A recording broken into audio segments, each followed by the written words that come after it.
Many thanks for staying with us in the newsroom. I am Mary Kanu. The slain Super TV Chief Executive Officer Usifo Otaga has been buried at Ebony Vault in Ikoyi, Lagos State. He was buried around 12:30 p.m. in a low-key ceremony attended by his family members, including his wife and friends.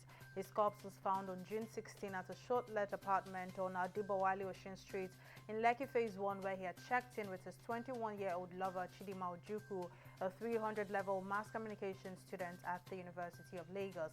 The police are still carrying out investigations into the alleged murder. And the Kaduna State government has filed fresh charges against the leader of the Islamic movement in Nigeria, Ibrahim El-Zakzaky. This comes less than 48 hours after the embattled IMN leader was discharged and acquitted by Kaduna State High Court. Justice Gideon Kurada had on Wednesday discharged and acquitted El-Zakzaky and his wife Zinat from the 8 charges pressed against them by the state government for lack of merit. However, not satisfied with the ruling, the state government on Thursday filed a fresh 7 charges against the IMN leader at the Federal High Court. The State Director of Public Prosecution, Doris Bayero, has said the court will consequently issue an order for the arrest of El-Zakzaky for him to answer the charges. And the Court of Appeal sitting in Calabar has declared Jarigbe Agom as the duly elected senator for Cross River North. A 3-man panel of justices led by Justice Chioma Nwosu made a declaration in a ruling on Friday in the Cross River State capital.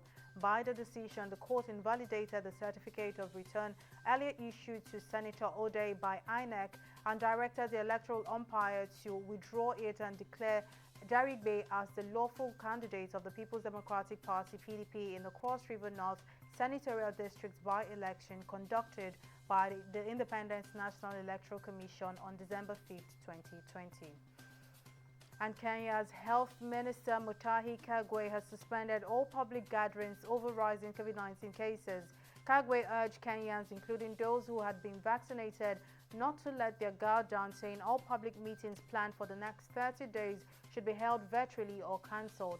Kenya has recorded more than 200,000 coronavirus cases, with more than 1,000 reported on Wednesday. And in business, the federal government says Nigeria needs $2.3 trillion to address its national integrated infrastructure master plan. The secretary to the government of the Federation, Boss Mustapha, who made this known, said the 23-year master plan from 2020 to 2043 is for the development of infrastructure, including roads, railway network, and maritime sector. He added that partners have to provide 56% of shares, while federal government and state governments will provide 44% of the share of the investment. And 18 people have been killed by gunmen in Niger in an area near the border with Mali that has been the scene of frequent attacks by Islamist militants.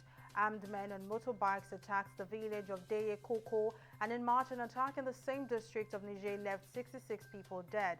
Jihadist groups linked to the Al-Qaeda and the Islamic State group have found it easy to evade local and international troops and cross the 3 borders between Niger, Mali, and Burkina Faso.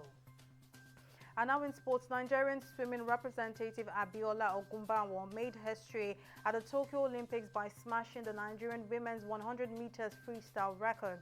The 17-year-old became the first Nigerian woman ever to finish the event in 59.74 seconds. Well, despite the historic feat, her winning time fell short of the best 16 times required to progress into the semi-final of the competition.